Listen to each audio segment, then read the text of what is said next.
سمعت قبل كده عن قصة سيدنا جورج رضي الله عنه؟ في ايه ده، احلام العصر دي ولا ايه؟ تحديدا في فتوحات الشام، وبالتحديد بالظبط كانت في معركة اليرموك. جيش المسلمين بقيادة سيدنا خالد بن الوليد هيقابل جيش الروم، وقائد جيش الروم كان اسمه جورج، وطلع يقابل سيدنا خالد بن الوليد.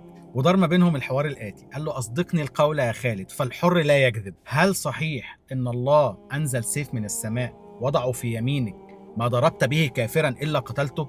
فسيدنا خالد بن الوليد استغرب، قال له لا، ما حصلش حاجة زي كده. قال له امال ليه انت اسمك سيف الله المسلول؟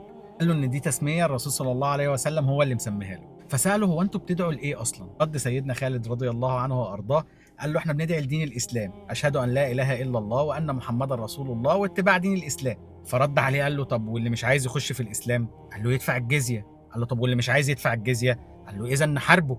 قال له طب ولو في حد دخل الاسلام دلوقتي هيبقى وضعه ايه في الاسلام؟ فرد سيدنا خالد بن الوليد وقال له اذا له ما لنا وعليه ما علينا، يعني زيه زينا من الاخر. فسال سيدنا خالد بيقول له يعني انا لو نطقت الشهادتين دلوقتي ودخلت الاسلام هيبقى زي زيكم؟ قال له ممكن تكون احسن كمان. فنطق الشهادتين مع سيدنا خالد وانطلق هما الاثنين في اتجاه جيش المسلمين. دلوقتي عايز اتخيل معاك الموقف بتاع الصف الاولاني بتاع جيش المسلمين وهم واقفين شايفين في حديث داير ما بين خالد بن الوليد وقائد جيش الروم، ومره واحده الاثنين بيتجهوا ناحيه جيش المسلمين. عارف انت اللي هو في ايه ده، احلام العصر دي ولا ايه؟ الحرب خلصت، بيدوروا في الجثث، بالفعل لقوا الجثه بتاعته زي ما انت كنت مخمن، استشهد رحمه الله عليه. قال سيدنا خالد بن الوليد سبحان الله، عمل قليل واجر كبير. تنساش تعمل فولو عشان اشوفك الفيديو الجاي. بحبك في الله، يلا بينا توبه، خش في قلبي.